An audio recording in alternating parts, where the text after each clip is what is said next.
Bonjour à toutes et à tous.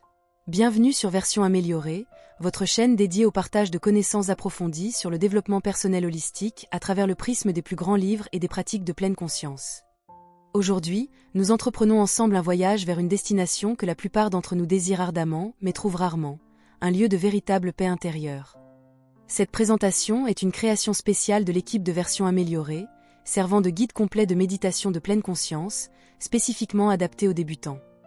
Notre objectif principal aujourd'hui est de vous aider à apprendre l'art de lâcher prise sur le poids écrasant du stress et ce bourdonnement persistant de l'anxiété qui semble nous suivre partout dans nos vies modernes.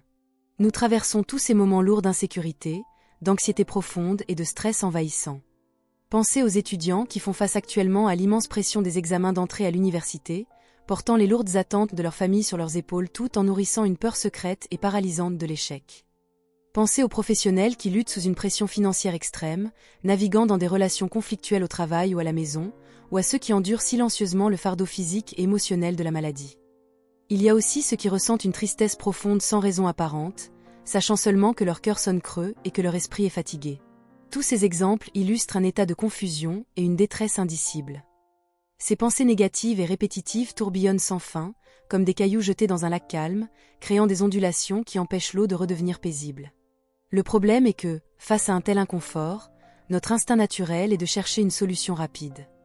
Nous essayons de nous apaiser en faisant défiler sans réfléchir nos téléphones, en regardant des films pour nous évader, en jouant à des jeux pour nous distraire, ou même en mangeant trop pour engourdir nos émotions. Cependant, ce ne sont que des distractions temporaires. Même lorsque vous êtes engagé dans ces activités, votre cerveau reste dans un état d'agitation. Alors, quel est le moyen le plus rapide et le plus durable de surmonter cette peur profonde ? Il s'agit de construire et de maintenir votre propre espace mental, souvent appelé « headspace », et d'apprendre exactement comment y retourner chaque fois que le monde devient trop lourd à porter. Le « headspace », ou l'espace mental, est le concept central du livre que je veux vous présenter aujourd'hui, intitulé « Le guide headspace de la méditation et de la pleine conscience » d'Andy Puddicombe. Ce livre est vivement recommandé par certaines des figures les plus influentes au monde, notamment Bill Gates et Ray Dalio. Il est célèbre non seulement pour son langage simple et accessible, mais aussi pour son aspect profondément pratique et le pouvoir de changement silencieux mais durable qu'il apporte à quiconque lui donne une chance. L'auteur lui-même est quelqu'un qui a vécu une série de tragédies inimaginables. Après le divorce de ses parents, il a tenté de reconstruire sa vie et chérissait profondément sa petite sœur. Mais un accident de la route soudain et horrible a pris la vie de sa sœur en un instant. Sa famille a volé en éclats. Pour échapper à la réalité de son chagrin, Andy a fui sa maison et a erré sans but. Puis, un autre choc est survenu. Sa compagne est décédée subitement lors d'une opération cardiaque. Il a tenté de se reprendre, mais un dernier tournant a eu lieu lors d'une nuit de Noël fatidique. Alors qu'il riait avec des amis dans la rue, une voiture a perdu le contrôle et a foncé dans la foule. Des gens ont été projetés dans les airs. Certains sont morts sur le coup, d'autres ont été gravement blessés. Andy a été submergé par le choc, qui a agi comme une vague massive balayant tout sens à sa vie. Il est tombé dans un état de traumatisme sévère et de désorientation totale. Incapable de mener une vie normale, il a entamé un voyage mondial vers des monastères en Inde, en Thaïlande, en Birmanie, en Pologne et en Australie. Il a pratiqué l'ascétisme et a cherché une solution à la souffrance de l'esprit humain. Finalement, Andy a réalisé que la méthode clé pour se libérer était la méditation de pleine conscience. Il a appris que la pleine conscience n'est pas une croyance religieuse ou un rituel mystique. C'est une méthode scientifique pour créer un espace de tranquillité dans l'esprit. C'est un lieu où vous n'êtes plus contrôlé par vos émotions fluctuantes.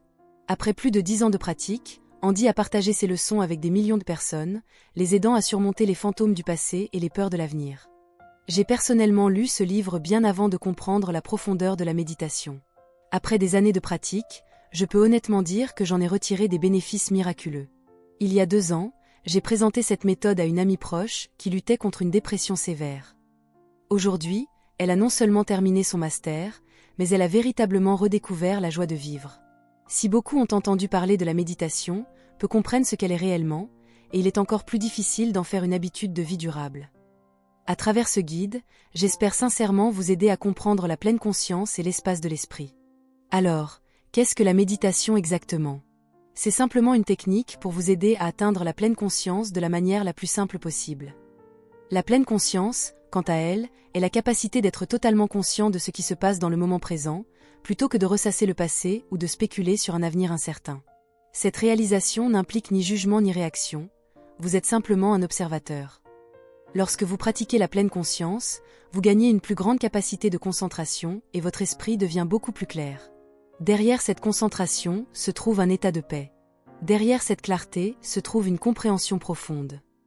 La paix agit comme une ancre qui empêche votre esprit d'être emporté par les courants de l'inquiétude. Le résultat ultime de ce voyage est un espace intérieur de contentement profond. En bref, la méditation est la technique, la pleine conscience est la capacité, et le headspace est le résultat. Comment pratiquer efficacement?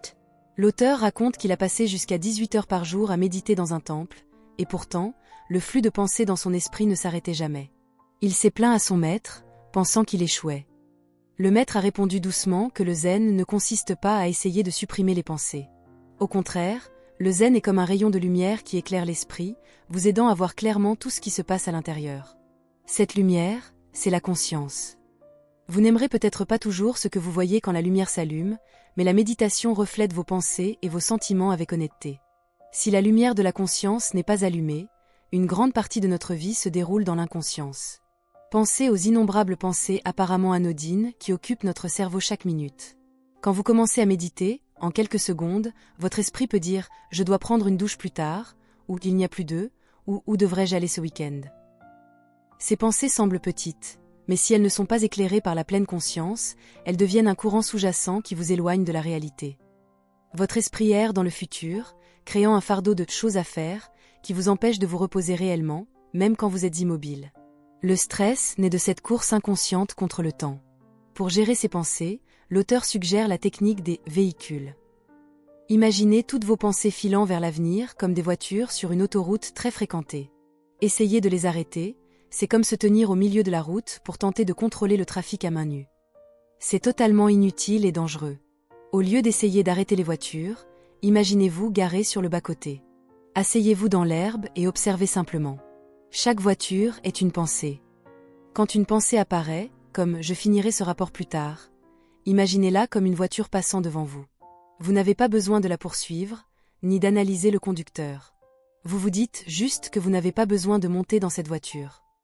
Votre seule tâche est de rester sur le bord de la route et de revenir au moment présent en vous concentrant sur votre respiration. Il existe une autre sorte de pensée, plus difficile à gérer, celle qui apporte des émotions confuses comme le regret, le ressentiment ou la culpabilité.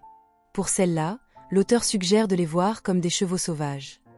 Face à un cheval sauvage, peu importe votre force, vous ne pouvez pas le forcer à obéir immédiatement. Plus vous tirez sur les rênes, plus le cheval résiste et vous entraîne. Dresser un cheval sauvage demande de la finesse et une immense patience.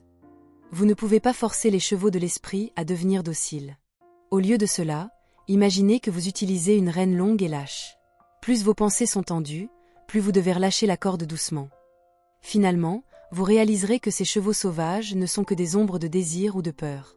Votre travail n'est pas de les juger, mais de reconnaître leur présence. Ah, voici le cheval de la peur, ou voici le cheval de la solitude. Prenez 3 ou 4 grandes respirations, en laissant à ce cheval l'espace dont il a besoin jusqu'à ce qu'il reparte de lui-même. Une fois que les voitures sont passées et que les chevaux ne sont plus en rébellion, vous pourriez encore ressentir une tristesse persistante. L'auteur a un jour demandé à son instructeur pourquoi sa tristesse ne diminuait pas malgré la méditation.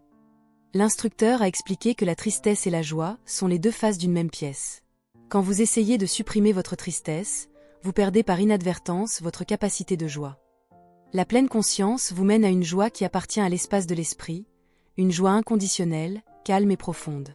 Elle a toujours été là, en vous, attendant que vous la reconnaissiez. Si vous vous sentez abattu en ce moment, essayez la technique du ciel bleu. Imaginez que vous êtes dans un avion par une journée très sombre et nuageuse.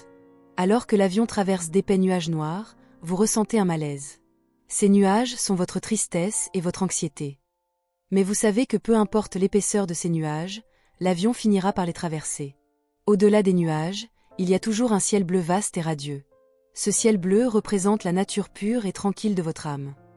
Même quand les émotions sombres embrument votre esprit, la paix de votre âme reste intacte. Pour pratiquer cela, déplacez votre attention de vos émotions vers vos sensations physiques présentes. Récemment, j'étais sur un vol par un temps exécrable. L'avion tanguait violemment.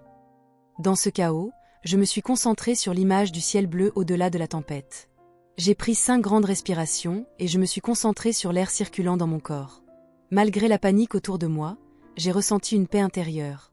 Cela m'a empêché d'être consumée par la peur. La clé pour réduire l'anxiété est de maintenir un effort qui ne demande aucun effort. Votre seul travail est de remarquer quand vous êtes emporté par une pensée, puis de ramener doucement votre attention sur un point précis. Le goût de votre nourriture, le mouvement de vos pieds quand vous marchez, ou la sensation de l'eau sur votre peau sous la douche. La pleine conscience est pour chaque moment de votre vie. Quand la peur ne domine plus votre esprit, celui-ci devient plus clair et plus brillant. Andy a partagé une histoire sur son séjour dans un monastère en Birmanie. Les moines ne mangeaient que du riz à la sauce curry et devaient mâcher pendant 1 heure entière. Un jour, un donateur a apporté un camion de glace. Andy était surexcité.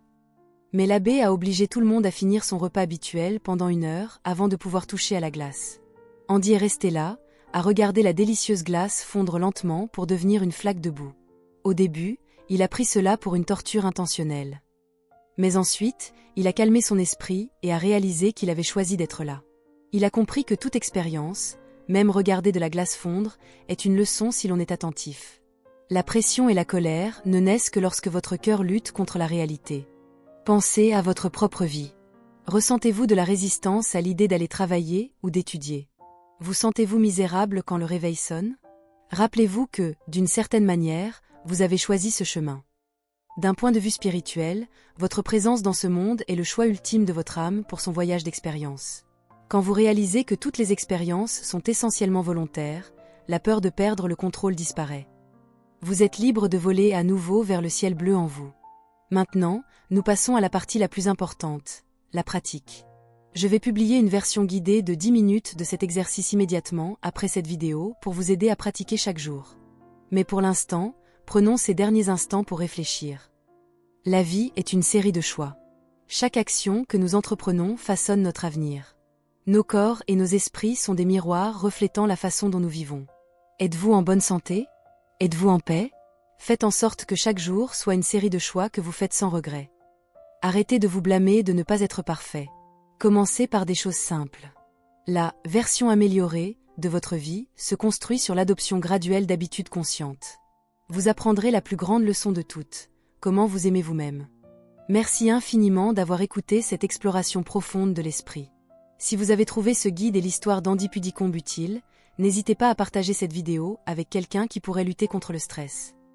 Votre soutien nous permet de continuer à partager cette sagesse avec le monde. N'oubliez pas de mettre un like à cette vidéo et, surtout, de cliquer sur le bouton s'abonner pour faire partie de la communauté version améliorée. Activez la cloche de notification pour ne jamais manquer nos guides hebdomadaires sur la croissance personnelle. Nous sommes honorés de vous accompagner sur le chemin de votre propre paix intérieure. Merci encore, je vous envoie beaucoup d'amour et de lumière. On se retrouve dans les prochaines vidéos. D'ici là, restez conscients, restez courageux et continuez à grandir. À bientôt.